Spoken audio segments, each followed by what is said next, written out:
Bien, chicos y chicas, la clase de hoy es la clase de 9, es la clase que termina la unidad 2 del curso, ¿cierto? Y se denomina Actores Sociales, Planificación y Participación. Es una cuarta clase sobre planificación estratégica. Introduce un tema que los libros originales de planificación estratégica está abordado, pero de manera superficial. Pero los últimos años, sobre todo en el mundo, esta literatura relacionada con la participación ciudadana en los planes estratégicos eh, ha aparecido como de forma muy fuerte por dos cosas. Primero, porque los urbanistas se han dado cuenta de que la participación es importante, pero lo segundo y más relevante todavía es que las personas están pidiendo y están exigiendo más participación, y eso en alguna medida ha obligado a los planificadores y planificadoras a desarrollar metodologías y nuevas aproximaciones que sean más participativas que las anteriores. En ese sentido, igualmente el libro fundante en español de la planificación estratégica, que es el que hemos venido como de alguna manera explicando, que es el libro del profesor Fernández Well, eh, hace mención de la participación, pero lo busca o lo aborda desde el concepto de la gobernabilidad.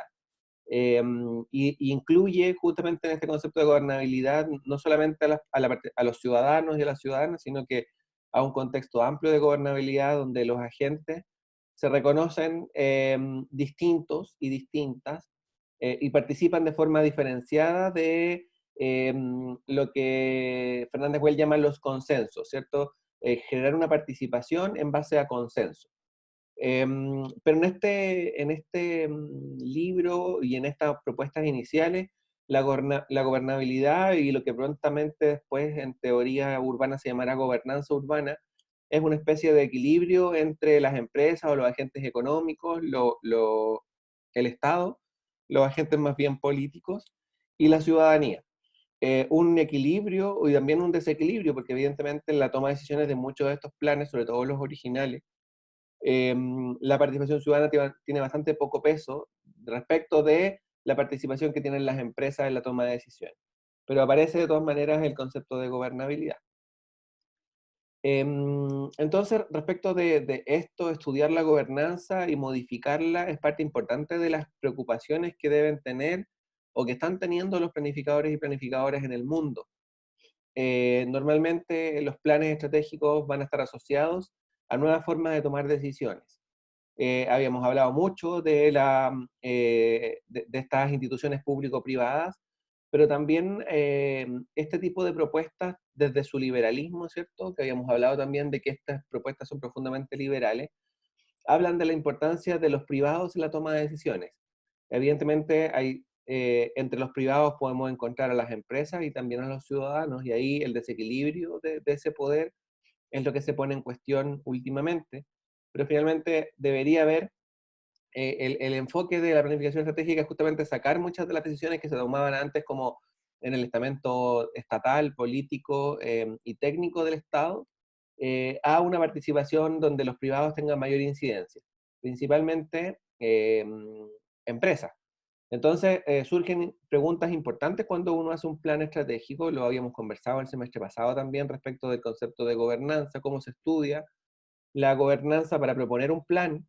Es importante conocer justamente cómo se gobierna, cómo se toman las decisiones, quién las toma, cuál es el desequilibrio entre los actores, equilibrio o desequilibrio entre los actores del desarrollo urbano, y con quién debemos consensuar las decisiones. Son tres preguntas que debemos hacernos cuando queremos plantear un plan estratégico, y son cosas importantes de estos planes, conocer cómo se toman las decisiones y también hacer propuestas de cómo deberían tomarse para que los planes se desarrollen de mejor manera. Respecto de la importancia también de conocer a los agentes locales de la participación, también es interesante cómo esta nueva propuesta de planificación ya empieza a generar como algunas diferenciaciones respecto de los estilos más clásicos de generar o tomar decisiones urbanas respecto de las que se proponen como nuevas, ¿cierto?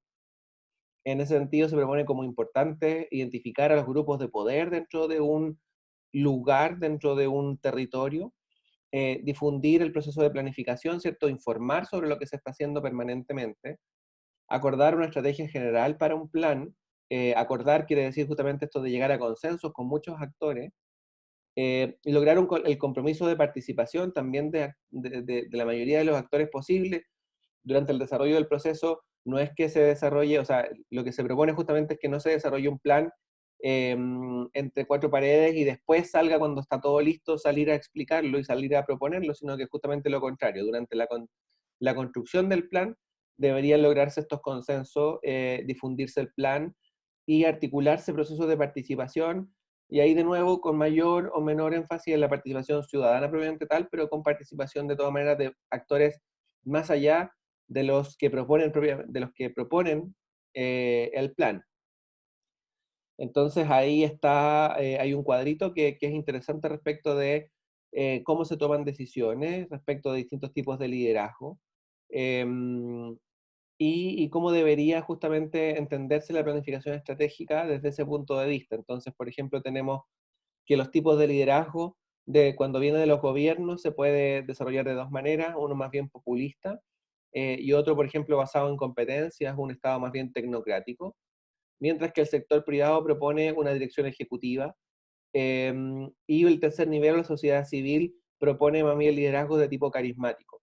Debemos entender, y este tipo de cuadros podemos empezar a llenarlos ya no solamente con conceptos, sino que también con nombres, con instituciones que participan del territorio, y ahí podemos empezar a entender justamente el mapa de actores que nos permiten tener un mejor plan, conocer a los actores previamente, saber cuáles son sus intereses, cuáles son sus luchas, ¿cierto? Sus activismos. Para proponer un plan es muy necesario y es cada vez más necesario. Pero al mismo tiempo hay que reconocer que hay elementos que diferencian justamente a estos agentes. Hay que entender sus diferencias, como dice, hay que identificar justamente las distinciones. Entonces, por ejemplo, del horizonte de la toma de decisiones, podemos ver que dentro del gobierno puede haber una visión de corto plazo, que más bien está relacionada con las autoridades políticas, ¿cierto? Que tienen un periodo corto de donde tienen que mostrar obras y cosas desarrolladas para su próxima elección. Luego también desde los funcionarios también hay una visión más de largo plazo, porque son funcionarios más permanentes. Luego del sector privado también hay una visión de muy corto plazo, de rentabilidades prontas. Y en el tercer sector, sociedad civil, también estamos debatiéndonos entre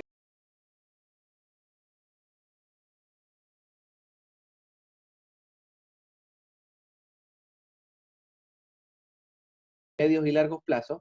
Hay que pensar una estrategia que permita que todos esos actores vayan teniendo réditos en el corto, los que requieran tener réditos en el corto plazo, también algunas actividades y objetivos de mediano plazo que permitan satisfacer las necesidades de las personas que están pensando a mediano plazo, y también considerar cuáles son los objetivos de largo plazo para contentar justamente a las personas que tienen justamente puesta la visión en el largo plazo. Entonces ahí también los objetivos hay que adecuarlos a los distintos tipos de actores y pensar el plan para que vaya dejando de alguna manera contentos y contentas a los participantes del plan en cada una de las etapas, y para eso hay que conocer a los actores previamente.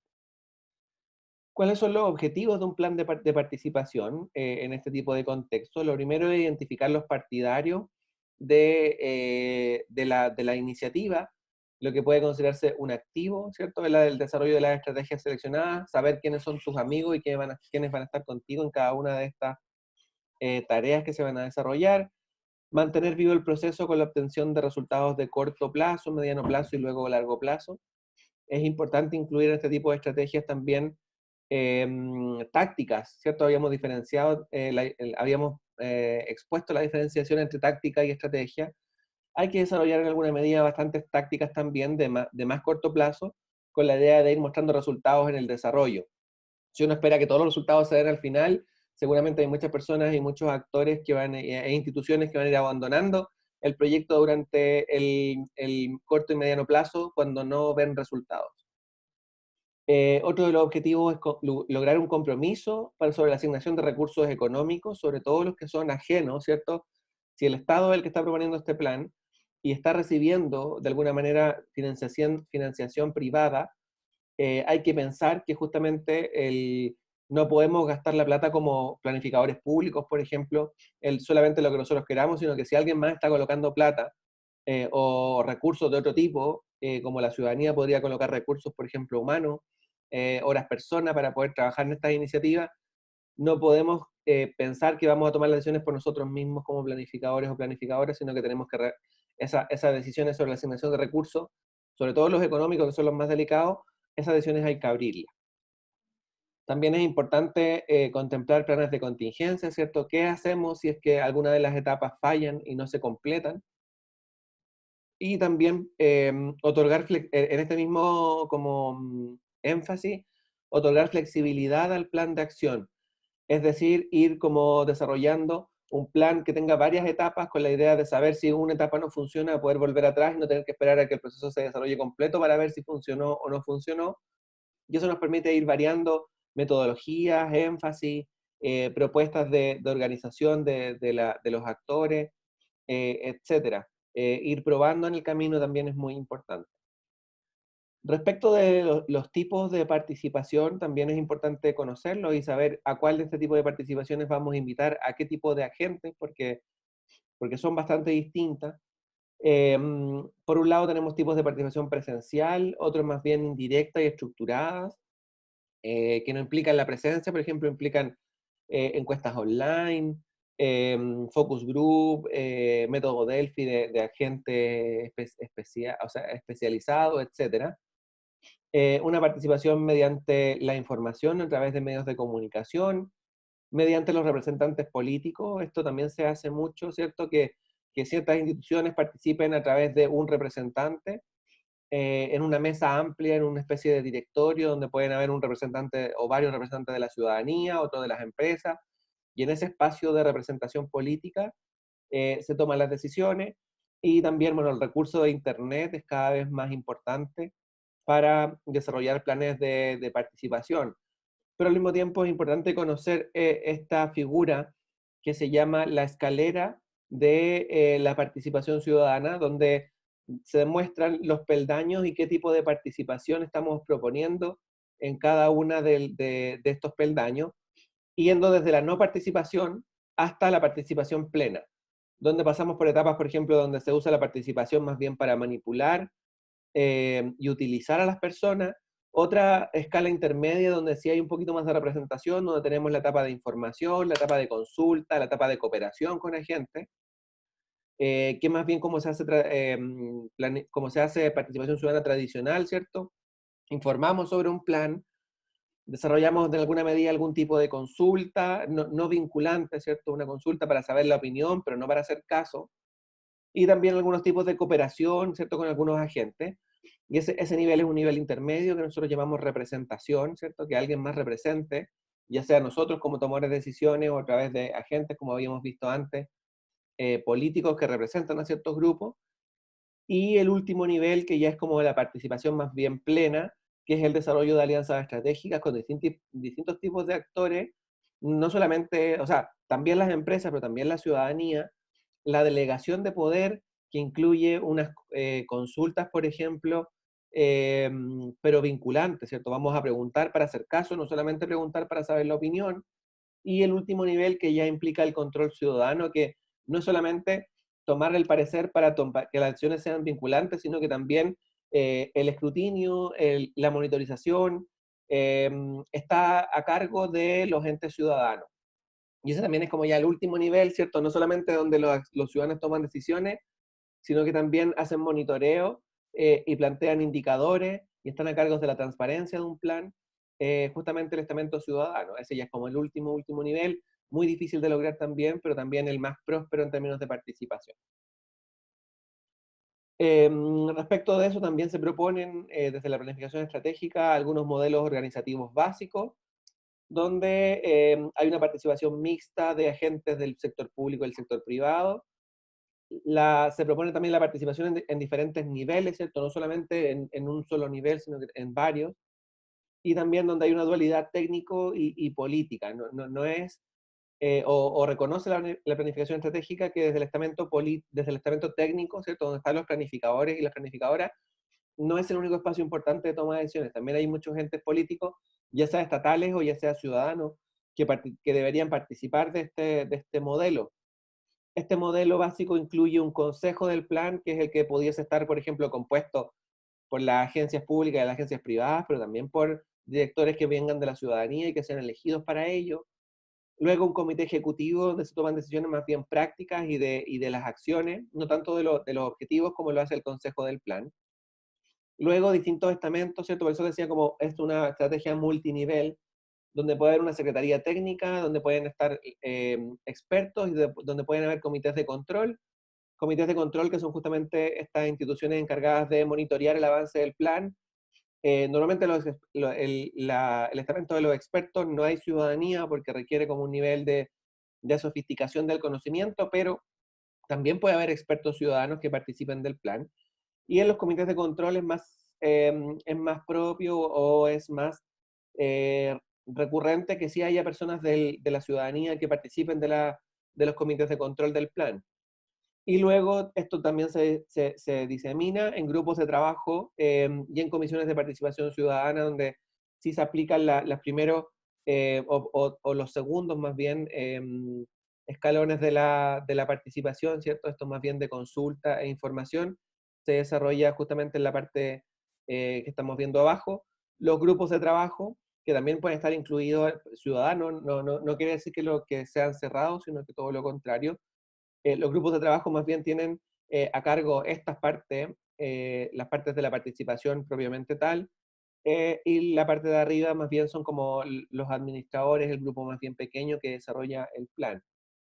Entonces así debería verse más o menos, esta es la propuesta de modelo básico. Evidentemente cada uno de los planes va a tomar este modelo y lo va a transformar como propuesta de toma de decisiones, dependiendo del plan, dependiendo del contexto, dependiendo de la importancia de los distintos agentes, los distintos actores del territorio, y dependiendo también del grado de participación que se le quiere dar a la ciudadanía. Pero este es un modelo básico de gestión que pudiese servir como para planes más bien genéricos, pero que es de nuevo, es como una base con la que deberíamos tener como en vista para desarrollar un plan de este tipo, considerando cada una de las particularidades de cada uno de los proyectos y territorios. Em, esto también es bastante interesante porque también es una propuesta que viene de la planificación estratégica, que es el desarrollo de la participación a través de la información, a través de un concepto relativamente nuevo para los estudios urbanos, que es el marketing urbano. Me imagino que eso también lo han escuchado por ahí. El marketing urbano deriva un poco de estos planes estratégicos e implica la posibilidad, o en verdad se enmarca también en un modelo de competencia entre ciudades. Lo habíamos visto también antes, ¿cierto? Esto de reconocer a las ciudades con sus desventajas comparativas y cómo se plantea esta ciudad dentro de un marco mayor que puede ser turístico de distinto tipo. Entonces se reconoce a la ciudad como una especie de producto que puede ser marketeado, que se le puede hacer marketing. Esto conlleva un refuerzo de la reinvención de las identidades, sobre todo de algunas ciudades, para colocarlas justamente en este espacio competitivo. Una clásica, o en verdad es como un caso clásico de este tipo de estrategias de marketing urbano, es lo que se fueron desarrollando desde la década de los 70, principalmente los 80, con los Juegos Olímpicos o con los Mundiales de Fútbol. El caso de Barcelona 82, donde se desarrollaron los Juegos Olímpicos en ese año, es como un caso clásico de marketing urbano, donde se desarrolló un eslogan para la ciudad, se llamaba Barcelona Pose Guapa, que en catalán es como Ponte Guapa o Ponte Bonita. Barcelona desarrolló un plan estratégico de cambio en su ciudad, de mejoramiento para albergar los Juegos Olímpicos y al mismo tiempo una fuerte campaña de marketing urbano, y ahí está como los primeros referentes de ese tipo de cuestiones. Y ese tipo de planes están asociados también a algunas actividades, no todas las actividades de la ciudad. Por ejemplo, los aspectos históricos o patrimoniales, el ocio, la gastronomía, la oferta cultural, la ubicación estratégica, en términos de negocios, por ejemplo.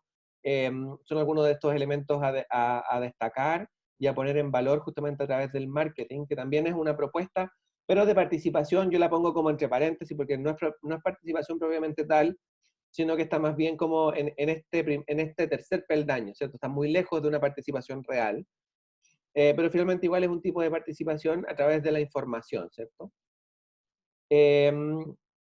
Y ese tipo de estrategias que también derivan en cuestiones un poquito más conocidas, que es por ejemplo el branding, que es colocar como eslogans que sean muy llamativos, donde los objetivos de la comunicación del plan, y esto sí aparece mucho en la literatura, ¿cierto? Cómo comunicamos un plan es quizás a veces lo más importante, convencer a los agentes de participar a través de este plan o esta parte del plan que es una política de comunicación, que estudia las actitudes y opiniones hacia el plan, ¿cierto? Pregunta, hace focus group, entrevistas, encuestas de qué se opina del plan, ese tipo de cosas, se obtiene información de ese tipo, se crea una conciencia colectiva sobre la necesidad de participar a través de estos planes de comunicación, se explica el propósito del plan, sus conceptos, se difunden los resultados de cada una de las etapas, y también implica como o diversos medios de comunicación, ¿cierto? Desde la televisión hasta Instagram, ahora en los últimos planes, que justamente es lo que compone una campaña de marketing, más bien como si la ciudad estuviese pensada como un producto. Eso tiene sus cosas buenas y sus cosas malas, evidentemente cosas buenas como la posibilidad de que un plan sea exitoso, y cosas malas porque tratar a la ciudad como un producto en verdad tiene sus cuestiones éticas reprochables o por lo menos cuestionables, ¿cierto? Este tipo de elementos en la ciudad empiezan a aparecer de forma fuerte, etiquétate con este hashtag, es cada vez más recurrente, vamos a ciertas ciudades y todo el mundo tiene la foto con este espacio, y también el lugar que uno puede colocar como estuve aquí, etc. Este es el modelo más clásico, ¿cierto? De Barcelona Ponte Guapa, que está asociado a los planes de mejoramiento urbano y de desarrollo de los Juegos Olímpicos, ¿cierto? Donde muestran la modificación de la ciudad, tomar estos edificios deteriorados y convertirlos en edificios restaurados, y también todo lo que es branding, ¿cierto? I Love New York, como el branding más conocido del mundo, ¿cierto? Como muchas personas tienen poleras que dicen I love New York y nunca han estado en Nueva York. Ese ya es como un nivel de branding tan potente que alcanza como todo el mundo entiende, todo el mundo, digo, todo el mundo realmente, incluso gente que no sabe inglés o gente que no conoce Nueva York o que no tiene conceptualizado propiamente tal que esto es una ciudad norteamericana, etcétera, sabe perfectamente qué significa el I, el corazón y las iniciales N e Y. Todo el mundo sabe que eso es I Love New York. Y eso es un éxito también de este tipo de planes de comunicación, de ciertos planes de renovación urbana y de planes estratégicos para ciertas ciudades. Em, Respecto de la participación y la formulación, en cuanto a la implementación de un plan, también hay objetivos y etapas que hay que considerar para desarrollar un plan exitoso de participación ciudadana. Los objetivos son lograr formalizar los compromisos, lo habíamos mencionado antes, llegar a consensos entre muchos agentes y actores e instituciones, lograr la movilización de los agentes locales en favor del plan. Eso es lo mejor que nos podría pasar, que la gente esté a favor, y no solamente esté a favor, sino que también haga campaña por el plan, le cuente a sus vecinos, le cuente a su familia. También evaluar la capacidad de ejecución del plan y evaluar la resistencia al cambio de las comunidades. Eso también es importante de conocerlo previo a la implementación de un plan. Entonces, podemos desarrollar distintas etapas y también proponer objetivos por etapa. Es posible y es muy deseable que se desarrolle una etapa de diagnóstico participativo, donde todas las personas participen también de diagnosticar los problemas que tiene una ciudad, no solamente llegar al espacio de las soluciones. Eso nos permite saber qué es realmente lo que le duele, entre comillas, a la gente, al territorio, y poder plantear un plan estratégico desde allí, desde un diagnóstico participativo. Luego se pueden colocar o se pueden colocar en la mesa distintas alternativas, y esas alternativas de plan estratégico se pueden evaluar y elegir, se pueden votar, etcétera. Luego también hay una etapa de priorización de proyectos estratégicos que también es importante de considerar, ¿cierto? Cuáles son los proyectos que a la gente más le tiene, más cree que van a funcionar, y también cuáles son los planes o los proyectos de un plan, ¿cierto? Habíamos hablado de que un plan está compuesto por muchos proyectos, cuáles son los proyectos que la gente considera más urgentes, es muy importante de conocer, y al mismo tiempo conformar fórmulas de participación, de evaluación posterior al desarrollo o durante el desarrollo del plan, ¿cierto? No solamente pedir la opinión, sino que también hacer parte de las personas de la evaluación y seguimiento del plan, ¿cierto? Que participen en cada una de las etapas, cierre de etapa, se evalúa, ¿cierto? Si funcionó o no funcionó, y que de esa evaluación participen las personas también es importante, o podría ser importante. Entonces ahí están las distintas etapas que pudiese considerar un plan y en cuáles se pudiese integrar la participación ciudadana. Y bueno, también considerar cuestiones importantes como cuáles son los desafíos de la planificación con participación ciudadana. El principal desafío, bueno, uno de los principales es integrar a los agentes de todas las etapas de participación, lo que habíamos hablado un poco antes, incluirlos en la etapa de información. Hay que considerar de que la ciudadanía no es experta en planificación urbana ni conoce perfectamente cuáles son las estrategias de desarrollo urbano o de arquitectura. Por lo tanto, hay que empezar con una etapa de información, podemos seguir con una etapa de diagnóstico, una etapa alternativa y una etapa de proyecto. Es decir, primero informamos, vamos subiendo escalones en la escalera de la participación ciudadana, porque comenzar inmediatamente a pedir la opinión vinculante tiene poco sentido, pensando que las personas no son expertas ni técnicas del estudio de la ciudad o de la planificación urbana. En ese sentido, que las personas se involucren en un proceso de más largo plazo, que empiece con la información y que termine en las decisiones vinculantes, es el principal desafío. Es decir, que estas etapas sean incrementales, y que la gente no se vaya yendo en las etapas, ¿cierto? Que empiece las personas a informarse, a educarse respecto de qué es un plan y para qué sirve, para que luego, en una de las últimas etapas del plan, puedan tomar decisiones, ¿cierto? De manera informada. Esos son como los principales desafíos de la planificación. Y en términos de metodologías también es importante considerar algunas cuestiones. La primera es que dentro de las metodologías debemos considerar cómo las personas nos pueden entregar información, porque tampoco es sencillo eh, integrar a las personas a un proceso, por ejemplo, de diagnóstico, que pueden ser las primeras etapas, si ellos y ellas no conocen por ejemplo, el vocabulario que usamos los planificadores y las planificadoras. Entonces hay que adecuar vocabularios y hay que desarrollar las mejores estrategias, las mejores metodologías posibles para obtener la información con la mejor calidad posible. Y eso es importante, y eso implica metodologías, estudiar sobre metodologías de participación y aplicar las mejores estrategias. También el desarrollo de metodologías que permitan tomar decisiones de forma democrática es una cuestión muy importante, porque uno de los principales problemas de este tipo de planes es que en alguna etapa la ciudadanía considere que las decisiones no están siendo democráticas y que se está escuchando a unos agentes o a unos actores más que a otros. Entonces, desarrollar estrategias que permitan ser democráticos también es bastante importante, y también desarrollar estrategias que permitan llegar a consensos y evitar estas preguntas de tipo sí o no. Y esto es un clásico error de la planificación urbana, que es como llegar al final de un plan y decir como voten si están de acuerdo o no con el plan. El objetivo de un buen plan de participación es llegar a consenso entre las personas, porque nunca todos van a estar y todas van a estar de acuerdo con todas las decisiones de un plan que tiene muchas etapas, muchos proyectos, y es de corto, mediano y largo plazo. Nunca todos van a estar de acuerdo con todas las etapas. Entonces es probable que ante una pregunta de sí o no, las personas respondan que no, porque no están de acuerdo con una de las etapas o con una de las decisiones. En ese sentido, lo principal de estas metodologías es que se pueda llegar a consenso entre las personas y entre los actores.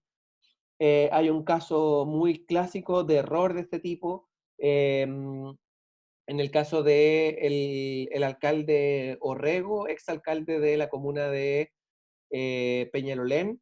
Desarrolló un plan para desarrollar el plan regulador comunal altamente participativo, donde participaron muchas personas. Se llegaron a algunos consensos, pero la mayoría de la gente no quedó sea, cuando uno llega a consensos tiene que ceder y evidentemente eso no te genera como estar 100% contento. Y el error más grande de ese plan es un plan que llegó a muchas decisiones muy interesantes que permitía, por ejemplo, eh, detener el desarrollo inmobiliario hacia los sectores de cerro, proteger algunas partes como áreas naturales y de áreas verdes, desarrollar vivienda social, un montón de cuestiones que ese plan incluía que eran muy interesantes. Y el error más grande fue llevarlo a un plebiscito de sí o no. Y evidentemente las personas no estaban de acuerdo quizás con alguna de las decisiones de ese plan y ganó el no. Y ese plan quedó en la basura y desde ese momento Peñalolén eh, básicamente no ha podido desarrollar planificación urbana y están para, o sea, y el desarrollo inmobiliario sobre los cerros sigue desarrollándose y los proyectos de vivienda social están parados desde ese momento. El error más grave de la planificación urbana quizás en Santiago en muchos años fue llevar un plan que requiere consenso a una votación de sí o no. Y respecto de metodologías, también hay distintas para justamente hacer participar y que sean democráticas. Están las matrices de priorización de problemas, el árbol de problemas, etcétera. Esto lo vimos en, la, en el curso pasado. Desarrollamos algunos de estos formas de entender el diagnóstico y las propuestas desde una forma participativa. Así que quienes no pudieron estar en esta clase, que no estuvieron en clase conmigo, pueden revisar esos contenidos en el curso de Territorio Urbanismo 3 relacionado con planificación estratégica o diagnóstico estratégico, que ahí hablamos un poquito más sobre metodologías, pero quería mencionárselos porque es importante, o sea, si quieren conocer más sobre metodología, está en esa clase, pero por temas de tiempo y ese tipo de cosas no podemos abordarlo de nuevo en esta clase. Esa es la última diapositiva que les quería presentar, así que ahora abrimos la palabra a algunos comentarios, dudas o consultas. ¿Alguien quiere comentar algo? Profe, Profe, Ujú. ah, Marcia, ¿ibas a mencionar algo? sí, es que hablamos al mismo tiempo con el Gonzalo. Ujú. O sea, tenía como, no sé si dudas, pero sí preguntas cómo lograr quizás hacer que la planificación tenga realmente la parte de la estrategia ciudadana como, o sea, de la participación ciudadana como tal. Y cómo podríamos aplicar quizás eso a los trabajos de ahora. ¿Cómo se puede generar? Porque igual ahora en pandemia es difícil planificar como con participación real. O sea, yo que he estado Ujú. pidiendo audio me ha costado un montón hacer que Claro. la gente... Sí, a ver, yo Entonces, creo que como, ujú. ¿cómo se podría hacer o de qué manera se puede como llegar a realizar? Sí, a ver, yo creo que lo primero es considerar de que estos son procesos que no son de corto plazo. Y que si queremos realmente un plan participativo debemos incluir ese énfasis en cada una de las cosas que pensemos para un plan. Entonces, si estamos pensando en cómo organizar la gobernanza, por ejemplo, en este modelo básico, del que yo no estoy muy de acuerdo, sino que estoy más bien de acuerdo con modelos que son un poquito más horizontales. En ese espacio, por ejemplo, cuando estemos diseñando eso como planificadores y planificadoras de un plan, deberíamos incluir, ¿cierto?, que eso se vea menos vertical y que se vea más horizontal. Luego, en cada una de las etapas también ponernos objetivos de planificación participativa que sean pertinentes, ¿cierto? Que sean adecuados para el nivel de la participación en que estamos y por eso yo les presento esta escalera de la participación que es bastante básica, pero que nos permite rápidamente darnos cuenta que no podemos ir y que un error grave sería ir directamente a preguntar una cuestión vinculante o de si están de acuerdo o no con el plan, sin etapa de información, participación de diagnóstico, participación en la alternativa. Si no está esa fase como de educación y de adecuación de los conocimientos entre personas y empresas y expertos, es muy difícil que haya participación real y nos vamos a quedar en cuestiones más bien superficiales y de alguna manera que pudiesen caer en los primeros peldaños de la participación, que son más bien utilizar a las personas para validar nuestros proyectos. Entonces, ese proceso que incluye como una cuestión incremental son de mediano y largo plazo. En ese sentido, yo no soy muy partidario de que las estrategias académicas o los proyectos académicos tengan participación ciudadana. ¿Y por qué lo digo? No solamente porque no quiera que se desarrollen, todo lo contrario, yo quiero que de aquí, de este curso y de todos mis cursos, salgan planificadores y planificadoras que sean muy conscientes de la importancia de la participación ciudadana. Pero cuando estamos hablando de proyectos académicos, la dificultad es que nosotros desarrollamos, en algún punto, cuando explicamos a una persona que estamos desarrollando un plan, desarrollamos expectativas en esa persona. Expectativas de que su barrio va a mejorar, expectativas de que esto se puede llegar a materializar en algún momento, y eso cuando estamos hablando de proyectos académicos es una mentira.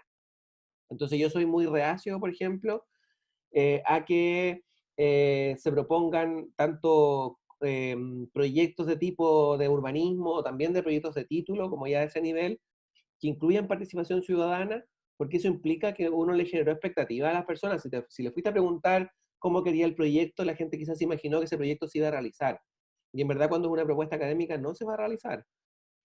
Sí estoy muy como en favor, y eso también se lo he propuesto a la mayoría de ustedes, que incluyan participación en la parte del diagnóstico, ¿cierto? En el caso del grupo de la marcha está pidiendo información para después el grupo lo va a procesar y va a proponer en algunas categorías, etcétera. Y además es difícil desarrollar participación, se requieren muchos recursos.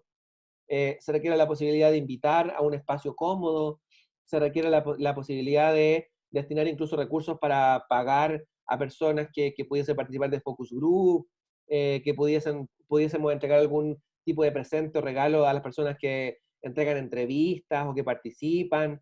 Normalmente en las participaciones de tipo, por ejemplo, municipal, se ofrece café, un bebestible, galletas, alguna cosa de ese tipo, también la gente se interesa no por la comida, sino que por estar con sus vecinos y participar y hablar con sus vecinos como en un lugar cómodo y bien equipado, ¿cierto? En distintos términos. Entonces, eso es lo que no podemos ofrecer. Lo que podemos ofrecer en una primera etapa de diagnóstico es que las opiniones de esas personas vayan a ser reflejadas en nuestro propio ejercicio académico y nuestro pensamiento participativo. Entonces, hay que tener cuidado también con qué se ofrece, cuáles son las expectativas que se generan en torno a los proyectos. Entonces, yo llamo a ser cuidadosos y cuidadosas cuando planteamos de que nuestros proyectos académicos puedan tener participación. Hay que ver cómo en qué medida y que las personas tengan muy claras de que esos proyectos no se van a llevar a la realidad nunca, que son un ejercicio académico solamente. Pero quiero que les quede claro que los proyectos de planificación urbana exitosa tienen mucha participación ciudadana. Ya no existen los proyectos exitosos sin planificación. Ya no existen los Haussmann que llegan y pasan por encima de una ciudad y generan una ciudad mejor. Eso es cada vez más imposible, entonces ustedes tienen que conocer estas estrategias para aplicarlas sobre todo en el ámbito profesional. ¿Ya? Ujú, sí. Gonzalo, ibas a comentar algo? No que usted hablaba del caso de Peñalolén Ujú, y me llamó la atención que saliera el no como no al proyecto porque igual la comuna de Peñalolén tiene harta organización social, pues como en los sectores bajos ujú. y, y como que me suena o me llama la atención el por qué y me suena como que a que igual el plan quizás tenía cosas por debajo o quizás como plan trataba de abarcar tanto que obviamente incluía también las cosas que quizás no eran buenas para sus sectores. Como que yo Por siento que había eso, algo más, no sé qué. sí, no es que hubiese algo más, el plan era absolutamente público, pero evidentemente si estamos planificando con muchos agentes del territorio, a ver, el estado base de la comuna de Peñalolén es una comuna profundamente desregulada, donde cada uno hace más o menos lo que quiere en términos inmobiliarios, pero las densidades son bajas y por lo tanto los proyectos de vivienda social no permiten, no pueden desarrollarse porque las densidades son muy bajas. Ese es el estado base. Entonces, una planificación que para las inmobiliarias es muy permisiva y para los comités de vivienda, porque principalmente se desarrollan casas, no edificios, casas de alto estándar, tipo comunidad ecológica, etcétera, en las faldas de cerro, proyectos privados bastante grandes como la Universidad Adolfo Ibáñez, etcétera, y proyectos de vivienda social que no se pueden realizar porque la densidad es muy baja. Ese es el contexto de la planificación. Pero cuando uno planifica y hace un plan, el objetivo de esta, y es lo que yo les propongo como planificación estratégica, es incluir a todos los agentes. En esa inclusión de todos los agentes, uno llega a consensos, y en los consensos uno cede cosas. Entonces seguramente, y esto, bueno, no seguramente, pasó así. Había lugares donde se acordó subir la densidad para que llegaran proyectos de vivienda social, pero otros donde la densidad se iba a bajar para solamente permitir casas de alto estándar. Había sectores de cerro que se iban a proteger, pero otros sectores de cerro donde se iba a liberar la construcción, porque las empresas inmobiliarias son dueñas de esos suelos, y para participar del plan y para estar de acuerdo, pidieron también que, claro, vamos a proteger cierta parte, vamos a dejarla como bosque nativo, pero otra parte también la queremos construir. Se dieron en eso, pero querían ganar también por el otro lado. Los comités de vivienda se dieron en justamente en que en algunos sectores de la comuna no se iba a poder incluir vivienda social, pero sí se iba a poder en otros sectores de la comuna. No eran los mejores, pero había sectores donde se podía hacer. Entonces, lograron cosas, pero también se dieron. Y comunidades ecológicas también se pusieron de acuerdo, por ejemplo, en desarrollar algunos sectores cercanos de vivienda social, otros más lejanos, que algunos sectores del cerro se protegieran y que otros también se liberaran. También se dieron eh, y también ganaron en alguna medida en sus reivindicaciones de tipo ecológicas, por ejemplo. Todo, entonces, en esta negociación que hubo, o en este proceso participativo amplio, muy amplio, donde se llegó a ciertos consensos, cuando uno llega a esos consensos, pierde cierto grado, o sea, llegar a un consenso implica ceder un poco. El tema es que cuando se planteó de nuevo la pregunta de sí o no, las personas de la comunidad ecológica, por ejemplo, de Peñalolén, dijeron como, ah, pero sabéis que hay algo que me molesta, en verdad, yo quiero que se proteja el 100% del bosque y que no llegue ninguna vivienda social cerca de mí. Estoy inventando un poco cómo podría haber sido el contexto, pero se ha demostrado de que hasta la actualidad ha sido así, porque hasta la actualidad la comunidad ecológica está en contra de la construcción de viviendas sociales cerca de su proyecto, amparándose en la idea de que no se puede por baja densidad, que el plan regulador no lo permite. Han legalizado, han judicializado preferentemente los sectores de vivienda social, mientras que cuando los proyectos se construyen en el cerro, para ellos sigue siendo posible, mientras que los proyectos de vivienda social no quieren que estén cerca de ellos. Entonces, no estoy de acuerdo con porque no se protege el 100%, no estoy de acuerdo que llegue vivienda social cerca. Los comités de vivienda seguramente querían que se pudiera construir vivienda social en toda la comuna, entonces también estaban en contra de eso porque seguramente se les dio algunos lugares solamente de la comuna. Y las inmobiliarias que se dieron alguna medida y que querían que eh, no se protegiera nada del bosque, ¿cierto? Donde que ellos pudiesen construir donde quisieran, también seguramente estaban en contra de eso. Entonces todo el mundo al final votó que no, y nos quedamos con la situación inicial de un bosque que puede ser como construido por proyectos privados, sobre todo de baja densidad, y viviendas sociales que no se pueden construir hasta el día de hoy. Entonces, de nuevo, la planificación estratégica propone justamente llegar a consensos, y llegar a consensos implica evitar ir a preguntar si sí o no, porque seguramente en ese consenso muchos van a ceder, todos van a ceder algo, y seguramente van a quedar enojados por algún tipo de decisión y seguramente van a votar en contra. Entonces, justamente la idea de planificación estratégica es que se ponga énfasis en los consensos y no en dejar contentos al 100% a todos los agentes, porque eso es básicamente imposible. Esa es más o menos la historia estoy simplificando al máximo lo que pasó en Peñalolén, pero finalmente eso es como la historia. Todo el mundo quedó enojado por algo, porque tuvo que ceder en alguna medida, entonces el proyecto finalmente fue votado que no. Pero eso lamentablemente implica volver a la situación inicial, que es bastante desmejorada respecto del consenso que se había llegado para mejorar el plan. Entonces tú dime ahora, Gonzalo, ¿qué hubiese sido mejor? ¿Que ese consenso se aceptara y que todo el mundo se diera un poquito? ¿O que nos quedáramos con la situación inicial porque todo el mundo quedó enojado con el proceso y votó que no? Claro, en ese caso hubiese sido mejor ganar algo que no ganar nada. Esa es justamente la idea de la participación de tipo consensuada. Porque en la ciudad, de alguna manera, hay que ceder, hay que llegar a acuerdos, porque todos y todas vivimos en la ciudad, y esos acuerdos son muy complejos de llegar a hacerlo, y cuando después de llegar a un acuerdo, preguntas a todo el mundo si está 100% de acuerdo con el plan, evidentemente la respuesta va a ser que no, porque todo el mundo tuvo que ceder un poco. Bien, vamos a cerrar la clase de hoy. Igual podemos seguir conversando sobre esto, pero para que no quede muy larga la clase, vamos a tener la grabación.